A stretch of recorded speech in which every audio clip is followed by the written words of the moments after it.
कर्मेन्द्रियाणि संयम्य य आस्ते मनसा स्मरन् इंद्रियार्थान् विमूढात्मा मिथ्याचारः स उच्यते। अर्जुन कर्म इंद्रिय मानकु एठी कहै कर्म इंद्रिय जार अर्थ आमे करछे कर्मक्षम समस्त इंद्रिय को लोक देखाणिया संयम बोली कही मन भितरे इंद्रियर विषय शब्द स्पर्श रूप रस गंध आड़े मन धाऊथिबो किंतु बाहर देखिए होथिबी मु एया भितरे भितरे मन एपट सेपट मिथ्याचार ये हूँ मिथ्याचार आई भाया लोक होचंदी विमूढ़ आत्मा। ये आजर आलोचना मिथ्याचार एवं विमूढ़ आत्मा एति नहीं पुणी पूरा श्लोकटी उपसंहार करवा। आचार प्रथम पुणी मिथ्याचार ये भगवान कहते पुणी से शब्द को फेरी जा विचार आचार उच्चार एवं प्रचार। विचार होची कौन माँ कोଳରେ शिशु को धरी झुलाऊँची किंबा छोट शिशुर जो झुलना छोट शिशु को धरी झुलाऊँची से कहूची माँ झुलाऊँची से गीत गाऊँची कहीं अनेक समय माँ गीत गाए धो रे बाया धो कि सेठी से माँ गाऊँची गीत कौन गीत गाऊँची शुद्धोसी बुद्धोसी निरंजनोसी संसार स्वप्न परिवर्जितोसी तू हूँ शुद्ध तू हूँ बुद्ध तू हूँ निरंजन ये संसार स्वप्न जदि यही कथा माँ गाऊँची छोट शिशु को धरी आ छोट शिशुर कर्ण कुहर रे कान रे यही कथा पड़ुची पिला दिने मन रखंतु मुहर बाहर प्रत्येक शब्द ये शब्द नुह ये खाली वाणी नुह ये मंत्र आम सचेतन नुह कथा को एपट सेपट कर दौचु एणु तेणु कहूँ बाक संजत अवस्था नहीं नहले छोटिया शिशु पिलांक सांगरे खेलुथिबा शिशु सी जदि कहीदेव हे राजा तुम्हें मोर पिता को अपमानित करिଛ मोर निरपराध तपस्वी पिता गलारे मृत सर्प को आनी गलई देछ बेकार तुमर अपराध पाई तुमको दंड देवी शास्ति देवी 7 दिन तुमको तक्षक दंशन करू। तो जो छोट पिलार कथार एतिक शक्ति एवं ताहा फलवती छोट पिला तो आम मान कथार कहीं शक्ति ना। भगवत्पाद आचार्य शंकर शिवापराध क्षमापन स्तोत्र शिव मानस पूजा कहते स्तोत्राणी सर्वगिर हे भगवान मो मुहर बाहर प्रत्येक शब्द मो मुहर बाहर प्रत्येक शब्द मंत्र हो जाए अर्थात मु खाली एमती दिन राति खाली बक बक बक बक हुए प्रति शब्द चैतन्य युक्त हो प्रति शब्द अन्य भितर मध्य चेतना आणु। तेणु वैदिक सनातन धर्मर जो विचार सर्वव्यापक भगवान श्रीमद् भागवत महापुराण एकादश स्कंदरे भगवान कर शरीर वर्णना कराई खं वायुमग्निम सलिलम महिंच ज्योतिषि सत्वानि दिशद्रुमादि सरित समुद्रानि हरे शरीरम ये हूँ हरिंकर शरीर। काली के प्रश्न पचार एत देवादेवी कहीं देखु कौ देवादेवी वैदिक सनातन धर्म रे भगवान को शरीर कौन? आकाश, वायु, अग्नि, जल, पृथ्वी। खं वायु अग्नि सलिलम महिंस, ज्योतिषी ज्योतिमंडल, तारका, सत्वानी, जिते वस्तु जहाँ सब देखुच सबु सी, दिश द्रुमादीन, ये चारि दिग, गछ लता कीट पतंग द्रुम आदीन, सरित समुद्राणी हरे शरीरम, नदी नाल समुद्र ये सब हूँ तांकरी शरीर। जेतेबेले साधक बसे साधना करिबा पाई से माटी उपरे बसे, ये माटी नुह, ये माटी नुह, ये माँ। मत जने पचारे कहले जगन्नाथ मंदिर रे महाप्रसाद पाइला बेले लोक तले बसी कहीं पाती, आसन कहीं पकेबनी। मु कहली माँ रांधुची एवं माँ कोले बसी आम खाऊे। से पचारे कौन माँ? जगन्नाथ मंदिर रे जगन्नाथ महाप्रभु पाखे दुईटी माँ अच्छा, जड़े होती श्रीदेवी, जड़े होती भूदेवी। श्रीदेवी होती लक्ष्मी, भूदेवी होती धरित्री, माटी होची माँ। जगन्नाथ मंदिर रे आम विश्वास करूँ लक्ष्मी रोषेई करछंती बोली, एवं माटी माटी नुहे माँ। कहिबार तात्पर्य होची वैदिक सनातन धर्म जो विचार केते उच्च कोटीर, से विचार जदि पिला दिनठू आम भीतर को प्रवेश न करिवो एवं विचार जदि स्थिर न हबो एवं विचार युक्त ही आमे जदि आमर आचरण को, आचार शब्दर अर्थ होची आचरण, आमर चरित्र, आचार शब्दर अर्थ होची चरित्र, आचार शब्दर अर्थ होची आचरण। आमे जदि आमर आचरण चरित्र स्वभाव को न बदलैबा, आउ कौन खाली मुहरे कहीदबा। आजिकाली आज्ञा को समालोचना बोली धरवे ना, कथा बहुत चलुची, प्रवचन बहुत होची, इठी भी आम बसचु। आमे जदि निज निजर आचरण को न बदलैबा, बदलैब किए? तेणु विचार परे आचार, आचार परे उच्चार, अपनी आचरी धर्म पररे शिखाए। निजे आचरण युक्त है परे अन्य को कुह। ये मन पड़ जाऊँगी ठाकुर श्री रामकृष्ण कथा। माँ टी आसी कहूँ विधवा माँ, मो पुओटी सब मिठा खाया चाहूँगी, टिके मना कर दियंती। मु गरीब लोक, पर घरे पाइटी करी किसी आणुची, सबुदिन मिठा आनी देवी कौटू?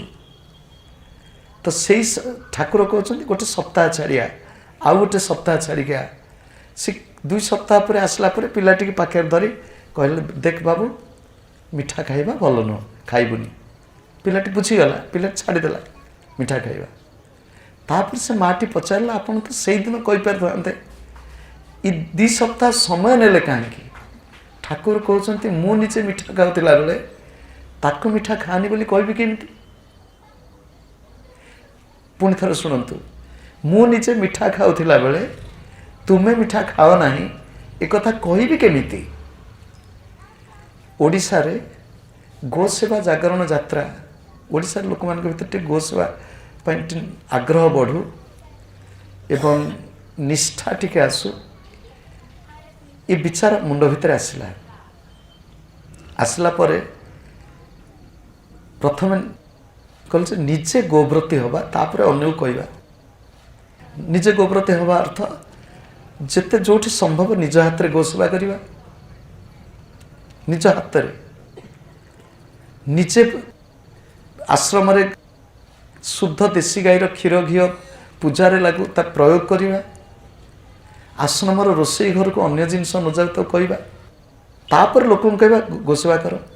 आ निजे करनी भाषण खाली देले कौन कहवा? तात्पर्य होची विचार, आचार, उच्चार, उच्चारण हम जहाँ कहूँ एवं तापर जाकर प्रचार। भगवान एठी कहते जीए भितर नहीं खाली बाहर कौची फंपा माठिया भलिया आपको मिथ्याचार बोली कहती। एवं जीए यही मिथ्याचारी से होची विमूढ़ आत्मा, से होची विमूढ़ आत्मा। एठी टिके पुणी विमूढ़ मूढ़ मूढ़ क्या कह आम अनेक समय कह मूढ़ मूढ़ क्या कहती। मूढ़ शब्दर अर्थ कौन? जोग शास्त्र रे व्यक्तिर मन को 5टी भाग में विभक्त कराई। आम जिते मनीष अच्छु आम मन अच्छी मन 5 भाग में विभक्त कराई किंबा व्यक्तिर मन कौ समय ये थाए। गोटे हूँ मूढ़, गोटे हूँ क्षिप्त, गोटे हूँ विक्षिप्त, गोटे हूँ एकाग्र, गोटे हूँ निरुद्ध। पुणी थर कहूँ क्षिप्त मूढ़, प्रथम हूँ मूढ़, द्वितीय क्षिप्त, तृतीय विक्षिप्त, चतुर्थ एकाग्र, पंचम निरुद्ध। मूढ़ पाक जावा पूर्व क्षिप्त विक्षिप्त एकाग्र निरुद्ध कही मूढ़ विमूढ़ गीता मध्य प्रवेश करिवा। क्षिप्त हूँ चंचल, क्षिप्त हूँ चंचल। विक्षिप्त शब्द अर्थ हूँ विषय आड़ को आकृष्ट चंचल मन। विक्षिप्त क्षिप्त मान फपड़ा होता, विक्षिप्त गोटे निर्दिष्ट दिगरे फपड़ा होता।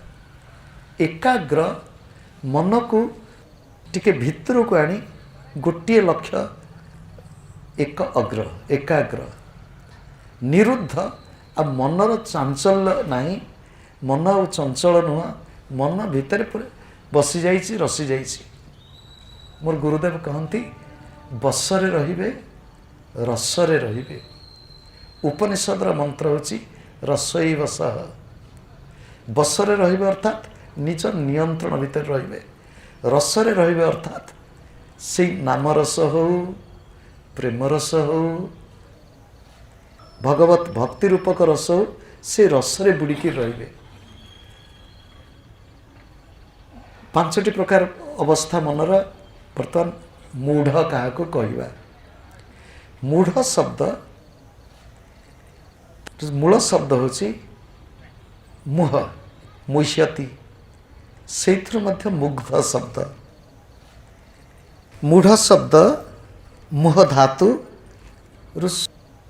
निष्पन्न है। मोहित हवा, जी मोहरे पड़े सी मूढ़।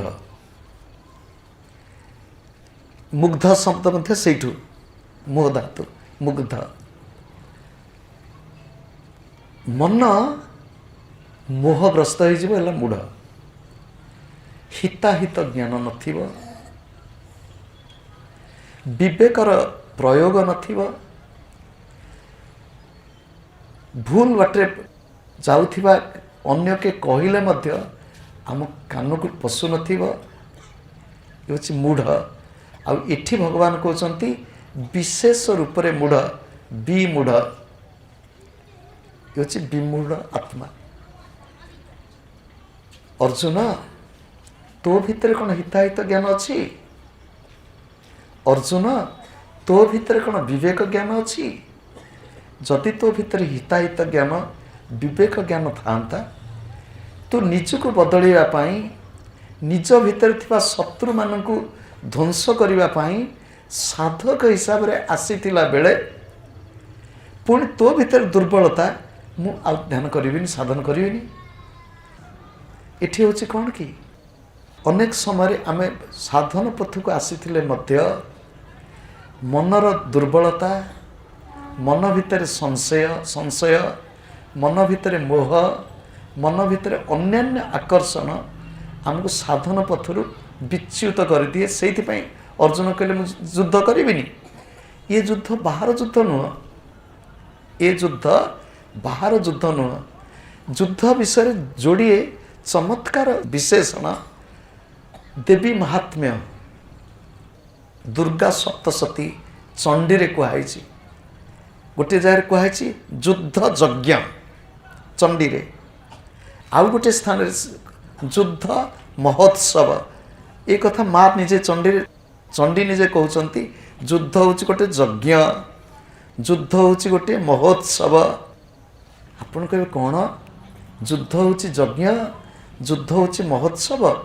आज्ञा हाँ, ये युद्ध से युद्ध नुह, भारत पाकिस्तान लड़ई नुह, भारत चीन लड़ई नुह। ये युद्ध हूँ साधक जीवन में निजर दुर्बलता सहित युद्ध। ये युद्ध हूँ साधक जीवन में निज भितर थिबा शत्रु मान सहित युद्ध।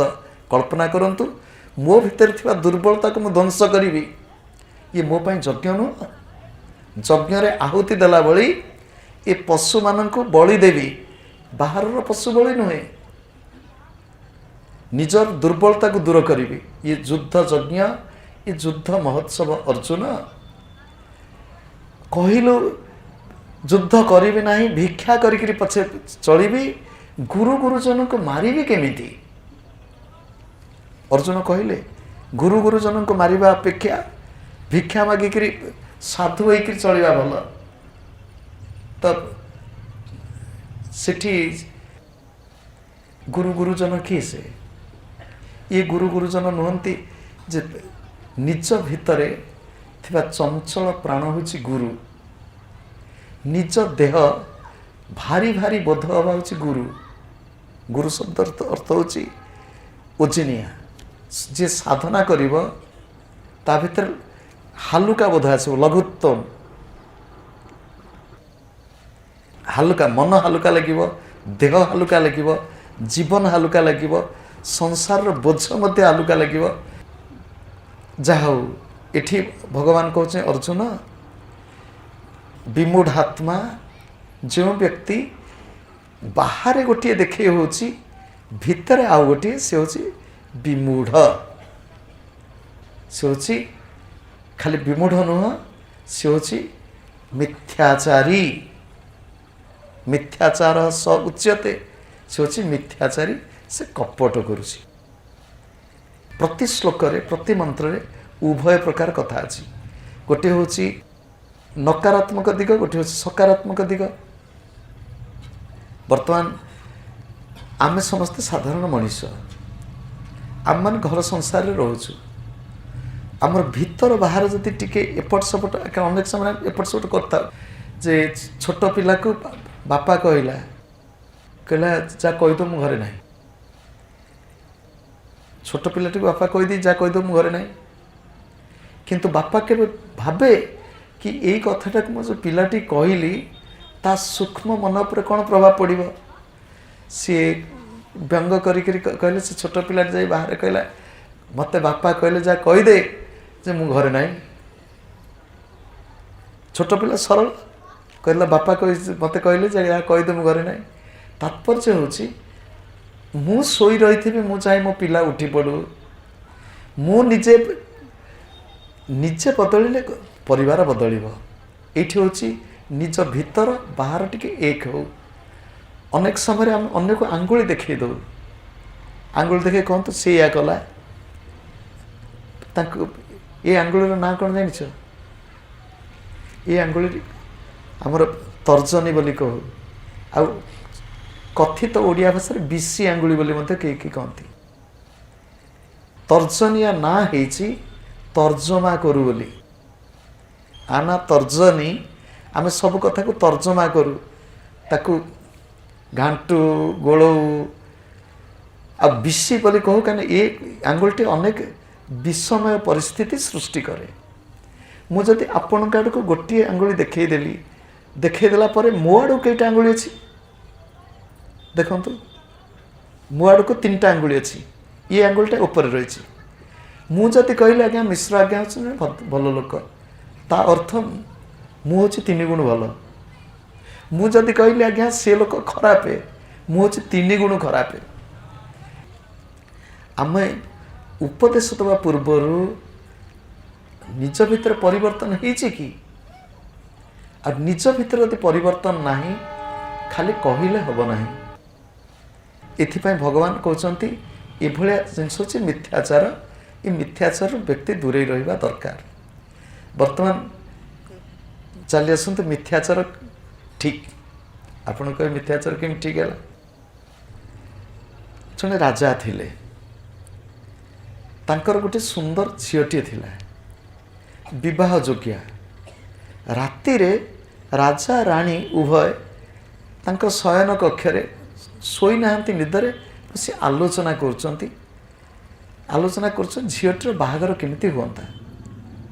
ଏଇ ଆଲୋଚନା କରୁଥିଲା ବେଳେ କୌଶଳ କ୍ରମେ ଗୋଟେ ଚୋରଟିଏ ରାଜନଗର ଭିତରେ ଆଉ ରାଜାଙ୍କ ଶୋଇବା ଘର ଭିତରେ ପଶିଯାଇଛି। ପଶିଲା ବେଳେ କଥାବାର୍ତ୍ତାରେ ଶୁଣୁଛି।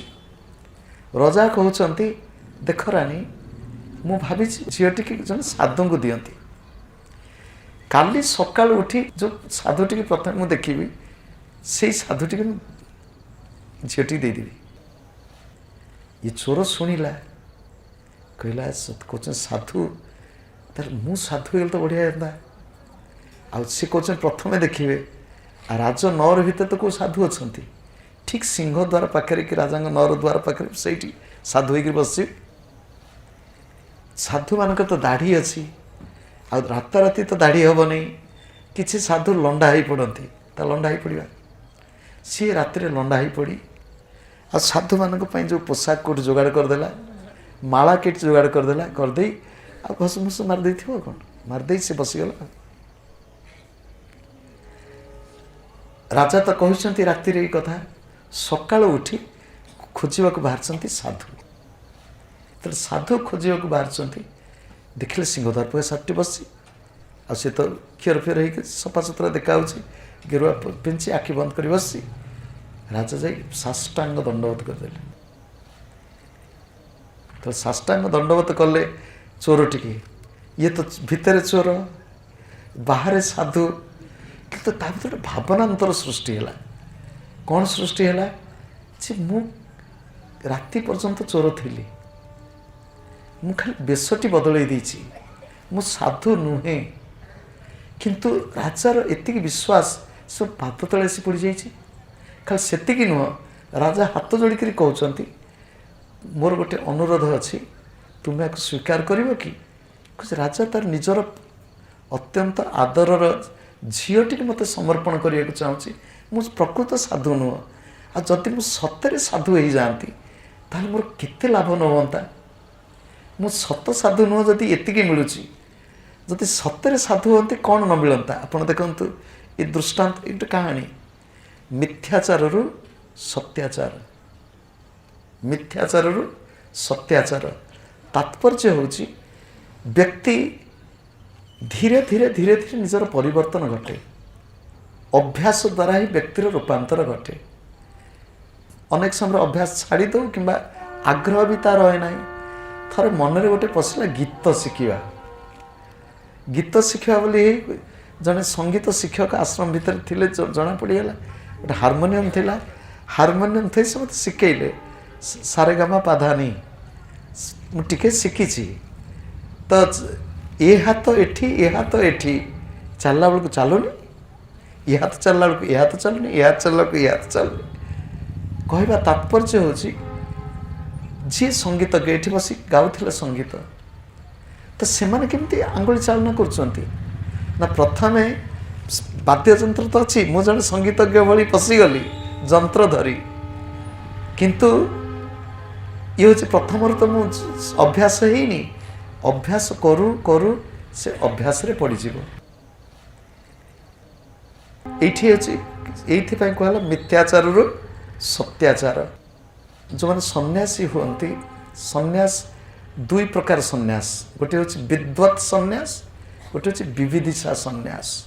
ବିଦ୍ୱତ୍ ସନ୍ନ୍ୟାସ ହେଉଛି ଆତ୍ମଜ୍ଞାନ ପରେ ସନ୍ନ୍ୟାସ ଗ୍ରହଣ। ଆତ୍ମଜ୍ଞାନ ପରେ, ଆତ୍ମ ଉପଲବ୍ଧି ପରେ ସନ୍ନ୍ୟାସ ଗ୍ରହଣ।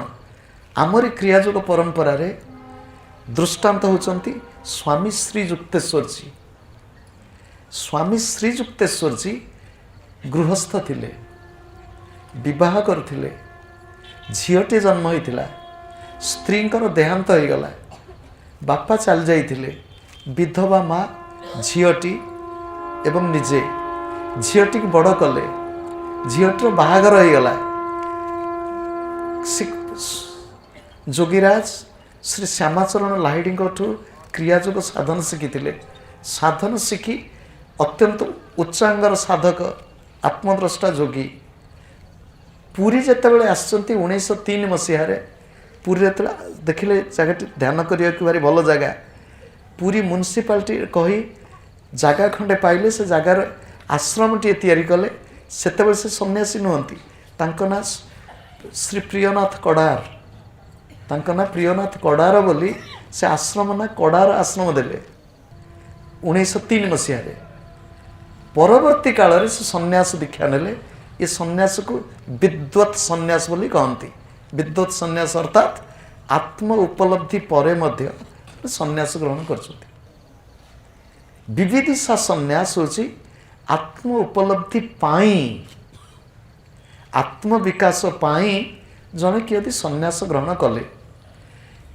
जी विविधिशा सन्यास ग्रहण करचंती ता अर्थ नुह से जने आत्मद्रष्टा ही सारे आम समस्त साधन पथर पथिक घरे थाऊ बा जोठी थाऊ आमको धीरे धीरे धीरे धीरे आमर विकास करने को पड़ो ये टिके जोग साधना भितर को पशि आसवा जोग साधना होची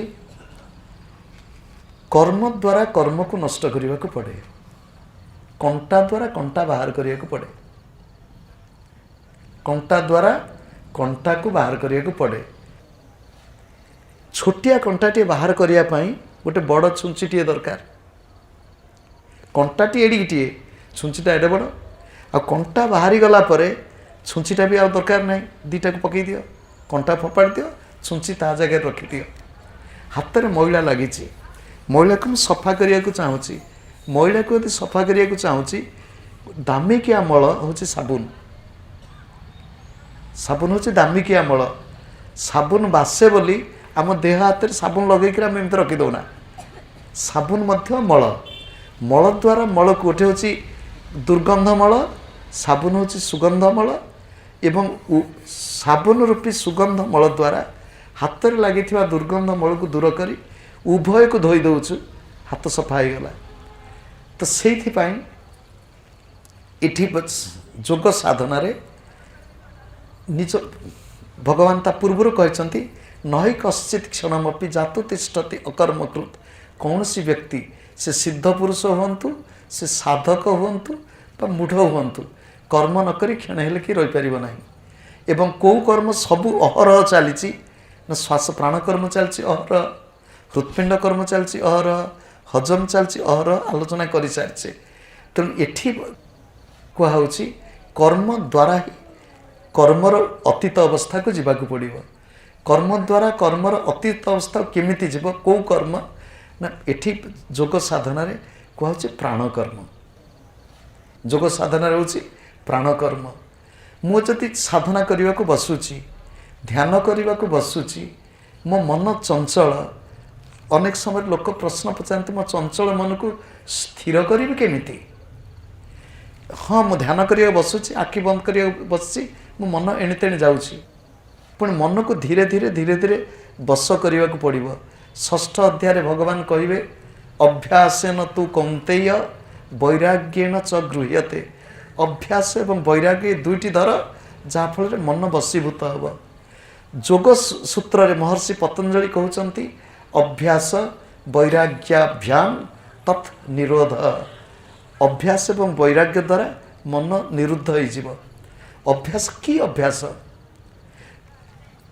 व्यावहारिक जगत रे गोटे नियम पालन करने हूँ अभ्यास मु सका उठबी टिके बसी रही भगवान को स्मरण करी सबुदिन टिके शारीरिक श्रम करी सबुदिन ये नियम टिके पालन करे ये मध्य अभ्यास खाद्य विषय मध्य अभ्यास एति खाद्य एते नुह जी मोर मोर पेट जी तार अधा मन रखु भल खाइबा बोली बेसी पाईदेवी ता नुह जी पेट तार अधा पाइबी आउ चौथे पानी पुणी पानी मध्य सांगे सांगे डक डक कर पीदेवी प्रसाद पाइबार अति कम अध घंटा पर पानी पिंतु आउ चौठी खाली थी कई कहती बसिकी प्रसाद पाला बेले जमती बस उठिला बेलू सेमती लगे दरकार ओजनिया जमती लगे मोर गुरुदेव कहती प्रसाद कहती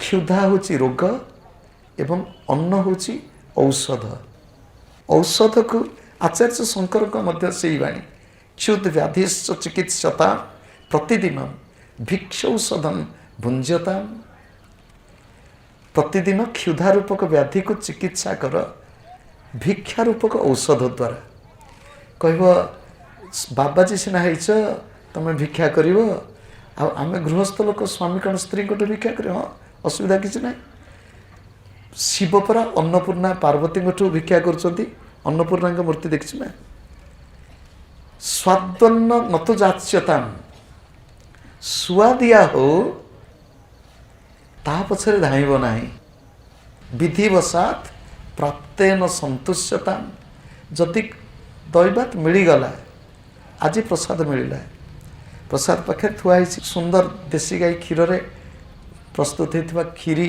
पायस हालुआ जहाँ थुआई आम चिकिना टी एपट थोदेलु कहीं ना ठीक अच्छी ना चलो देहपाई कि ना मिठा खाई चलो कहवा तात्पर्य होची अभ्यास करी एटा मैं अभ्यास करी एटा मैं अभ्यास करी एटा मैं अभ्यास करी आउ अंतर्जगतर अभ्यास मन को स्थिर करने पाई मन एवं पवन मन एवं पवन ओडिया मन पवन घोड़ा ओडिया कौन मन पवन घोड़ा सी आसला परिराइजर आसला मन पवन घोड़ा मन और पवन ये उभय सांग जोगशास्त्र कहुई चले बाते चलत चित्तम जार श्वास चंचल तार मन चंचल निश्चले निश्चल भवेत जे श्वास को संयत करि पारिबो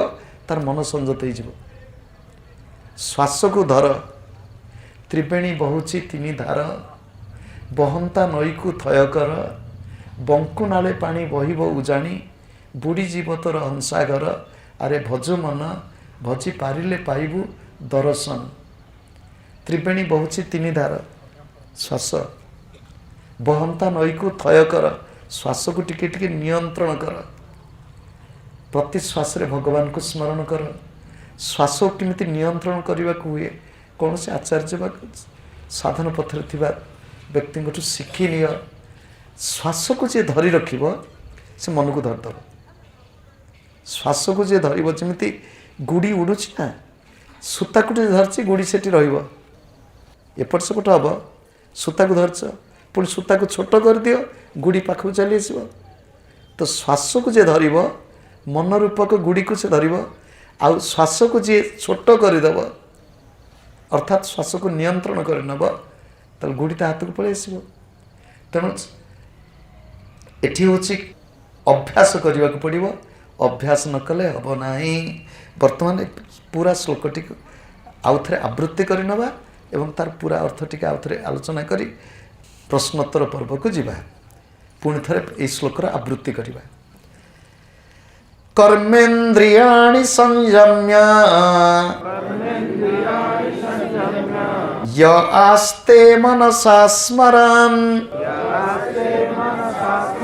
इंद्रियार्थान् विमूढात्मा मिथ्याचारः स उच्यते। अर्जुन जे कर्म इंद्रिय मानक संयत करथाए किंतु मन भितर इंद्रियर विषय मानक चिंता करुथाए सेही भली विमूढ़ात्मा मूढ़ व्यक्ति से कपटी कपटाचारी आपको मिथ्याचार बोली कहती। पुणी भगवान हमको शरीर देइचंती ये शरीर भितर 10टी इंद्रिय देइचंती 5टी कर्मेंद्रिय 5टी ज्ञानेन्द्रिय भगवान आमको 4टी अंतःकरण देइचंती मन बुद्धि अहंकार एवं चित्त मन को भगवान इंद्रिय बोली मध्य कहिचंती मन षष्ठानीन्द्रियाणी मन हूँ षष्ठ इंद्रिय बोली भगवान कहते। अनेक जगह एकादश इंद्रिय बोली कहती। 10 इंद्रिय मन एक एकादश। तो भगवान आमको ये इंद्रिय देइछंती एवं विषय देइछंती कोथि पाई आलोचना करछे। पुणी थरे भगवान समस्त भितर अछंती मने पकई दबा पाई। आखि देइछंती तांकरी रूप देखिबा पाई, कान देइछंती तांकरी कथा सुनिबा पाई, मुह देइछंती तांकरी वाणी ये मुहरु प्रकाशित हो, हाथ देइछंती तांकरी सेवा करिबा पाई। उदाहरण स्वरूप डाक्तरटे बसचंती, रोगीटी आसी, रोगी की रोगी बोली न भावी भगवान रोगी रूप में मो सामना को आसछंती। ये भाव टिके हो से डाक्तर साधक हो। शिक्षक पढ़ाऊँच, पढ़ाऊा समय सामने छात्र मैंने बसचंती, अहंकार जहाँ भीतर थी से तो मुझे जानी, किंतु भगवान सुजोग देइछंती तांकरी रूप में आसीथिबा छात्र मान छात्री मान सेवा करने पाई। परिवार देइछंती, माँ रोसई करुची, माँ रोसई कला बेले जदि भावी नब मोर भगवान स्वामी रूप में, शाशु रूप में, ससुर रूप में, संतान रूप में मोर सामने भगवान आसचंती अतिथि रूप में, तांको पाई मु रोसई कर दूची। ये भावना रखी जी कर्म करिव सब बेले भाव प्रधान जीवन जदि हो ताल भगवान के सहित भाव बा संबंध हो। जदि जीवन में भाव रहिबो नाही ताल जीवन में अभाव ही अभाव। तेणु आम जीवन में से भली भाव आसु, भितर आमर जो विचार ग्रहण करछु से विचार स्थिर होकर रहू। जो विचार को आम स्थिर कर रखुछु से स्थिर हम जदि आम ताको निज अभ्यास रे पकेइबा। गोटे सहज अभ्यास को शुणु। सर्वम खलु इदम ब्रह्म, सर्वम खलु इदम ब्रह्म अनुभूति न होई थाउ समस्ते भगवान। आपण चाल चालिका जाउछंती, जी भी जाउछि भगवान ए रूप में जाउछंती। भगवान छोटे छोटे जाउछंती, भगवान गाई भितरे, भगवान कुकुर भितरे, सर्वव्यापक भगवान। मन से ज्ञान न आसी थाउ प्रथमे ये विचार जो भितर चलो मन भितर भगवान समस्त भितर अच्छा। ये विचार जो टिके टिके टिके टिके आसव, विचार टिके आचरण भितर को चली आसव, पुणी मन भितर बार बार आसव भगवान। तो जी विचार करना भगवान अच्छा, भूल कर गला बेलू मन हाथ टिके अटकी जीव, भगवान तो अच्छा। तेणु कपटाचार होते मध्य प्राथमिक अवस्था मिथ्याचार सत्य पूर्ण प्रतिष्ठित न होते आमको मिथ्याचार रु सत्याचार जीवन में रूपांतरित हो। आंब बौलर समय आंब चना छोट आंब कषीटी हम से कषा लगे, किंतु से आंब पुणी रूपांतरित होगले पाचिगल ता रंग बदली जाए, ता गंध बदली जाए, ता स्वाद बदली जाए। से भली आम भितर से प्रेरणा आसू, आम मान समस्ते टिके टिके साधक हवा, साधना करिबा एवं निज जीवन को गढ़िबा। आम भितर जो दुर्बलता अच्छी ताको धीरे धीरे दूर करिबा।